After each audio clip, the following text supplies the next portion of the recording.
Hey guys, welcome back to a new episode of R&D Garage, the EG6 build. Okay, so I'm super stoked about this build.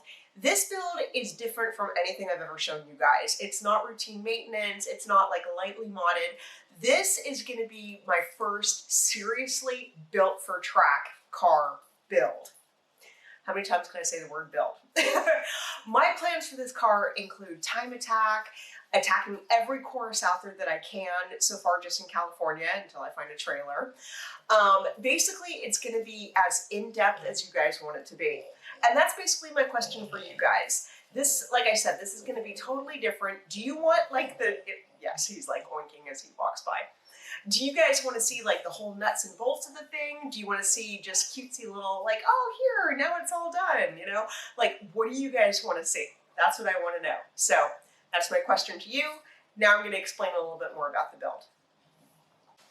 Okay, so there's multiple ways you could actually build a motor like this. So you guys know I'm doing K24 with a K20 head. It's one way to do it. You could also just take the straight K24, swap it directly into your car if it fits. Hey, why not? If you're not going to track it and you just want to enjoy the car, bring it to, Cars and Coffee, something like that, absolutely perfect, hardly any money spent. With me, I'm going to be building up everything because I don't want my car exploding on the track. And so this is going to cost a lot of money, as you guys know. And so this is something that if you're serious about building a track car, like a good, reliable, is that like an oxymoron? Reliable track car, but prepare to just spend some cash. And also do your research, super duper important. If you know somebody that's already built it and it seems to be running well, ask them questions. You know, there's so many forums now. There's so many places to ask questions. I feel very, very privileged in that I know Mike Kojima, and he has been above and beyond best friend, father figure, technical advisor. Like, the guy is a badass. And I mean, we should all tell him that every single time we meet him is, Mike, you're a badass. He has so much good information on Moto IQ on their YouTube channel. So if that's another good way to decide how much you want to spend on your build and what exactly you should do. And so we've spent a lot of time talking. He's definitely been the best technical advisor, and I'm going to be mirroring his K24, K20 build. So one of the ways I'm keeping track of my build is actually printing out parts pages from Honda parts stores. Now, I realize this is going to blow the younger generation's mind, like, paper, a binder, no! Okay, the reason why I print it out, it's easy to find. You can carry it around with you. You're not searching through your thousands and thousands of pictures of dogs and cars on your phone. You can find it simply right here. And the best part is, when you're actually looking at the pictures from the parts sites, they're abbreviated. And so it's not like this whole bunch of junk on a page and maybe you only need like a corner. This is everything you need to see. And so what I do is go in with like a marker or a highlighter and just kind of take care of some of the stuff that I know we're going to be using later. And so you can see I made some notes here. But I just think this is a great way to keep track of your build. And if you don't lose it, you're doing good. Okay, so you guys want a super duper good reference, all the details inside with everything you need to know? Go ahead and buy a volume 1 of RSX, volume 1 of TSX, because this is basically all the motor maintenance you need to know, with the torques, with the specs, everything. And honestly, you only need to buy the first volume of each because that's where, like the training work, that's where all the mechanical stuff is. After that, they delve into like seats, interior, and all that crap. And for this build, there's not going to be any seats, well, except one, the driver's seat. So anyway, great reference. And yeah, they're super cheap online. You can probably at this point go to any forum and look it up as well, or ask, hey, does anyone have the page on what that, training should look like? So there you go. Okay, so you guys know I'm doing basically a Frankenstein build. This is not just a straight K24. This is obviously the K24 with the K20 head, blah, blah, blah. I've said it like a million times. So when you go on forums and let's say you're building kind of the same Frankensteinish motor that I am, take everything with a grain of salt what you read. Basically, like going to a doctor, get a second opinion. Because some people, no matter what you say, are going to crap all over your build. It doesn't matter. They may have the same build, but still may crap all over yours. There's people like maybe on TikTok who won't believe anything you say and will be like, oh no, that's not the right thing. Yeah, ignore them too. So that's why it's actually even more super duper important to find someone either on a forum, in person, someone who's done it before, they know all the tricks. Find those people, ignore the rest. So basically like the internet, just pay attention to 1%, ignore the other 99.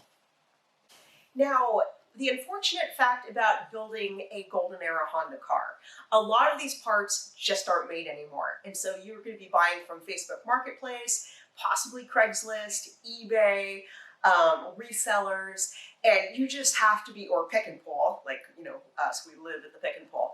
But the thing of it is, you have to be so freaking, just really be on it when you're inspecting these parts. If you're buying it from someone, maybe they live a few states over, you can't just go over and look at it, have them take a video of it. You know, you never know, something may look absolutely perfect in its picture on eBay or something, and then it gets to you and you're like, this is not a match. You know, basically like seeing pictures of Blueberry online and then you see her in person, it's like, oh, she catfished me.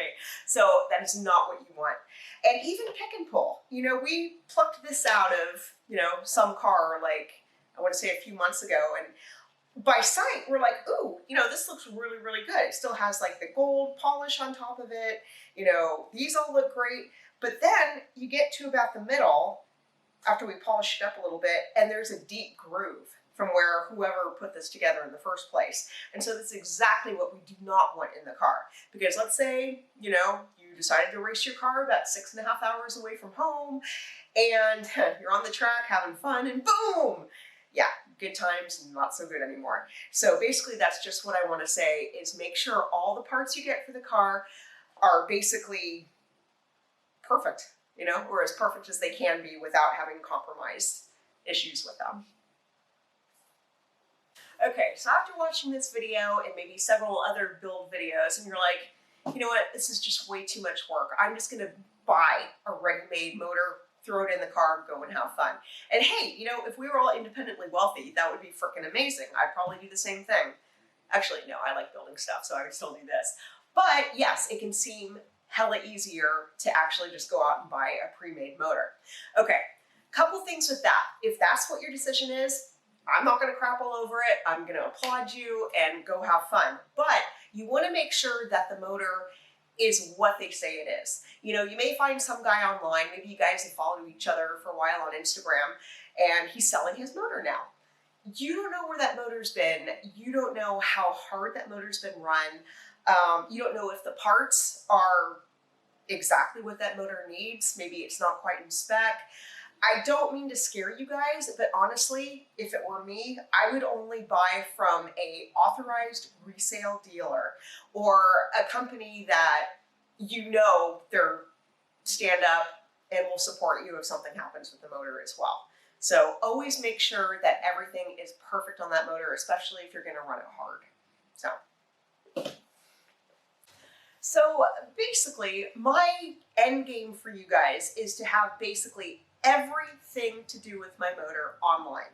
Because the hardest thing that I've found is some people just aren't willing to share what exactly their motor is made up of. And maybe that's exactly what you need to know. And so you know what, I'm like, the more the merrier. If you guys want to know a certain part of my build, it's going to be out there. We're talking every nut, every bolt, every piston, like everything to do with this motor totally, it will be online by the time we're done. And so it'll either be, well, obviously it's going to be documented on YouTube, but I'll probably just do my complete build on Instagram as well, and other places. So, and obviously I'll make that known by the time this happens. But I got you guys back. I don't want anybody failing at this kind of thing. There's no point, you know? It's silly. Racing should be for everybody. So before I close out this video, I again want to thank the people that have helped me along the way. Mount Tune sponsored my motor machining, which I'm so grateful for, because that's literally all last year I was looking for a machine shop, and they stepped up and they did an amazing job. So if you're looking to have your engine machined, definitely check out Montoon. Number 2, obviously Mike Kojima. The guy's a legend. He's a god. He's everything they say he is, and I love him very much. So he's provided me with so much help. And number 3, of course, Weehaw tools, because with no tools, how are you going to build a motor? So yeah, thank you, Weehaw. And I want to thank all of you. Obviously, there's more coming, and I'm so excited. Like, everybody now knows the EG6 will be ready next season. It will be ready! So I'm going to enjoy this journey. Till next time, guys.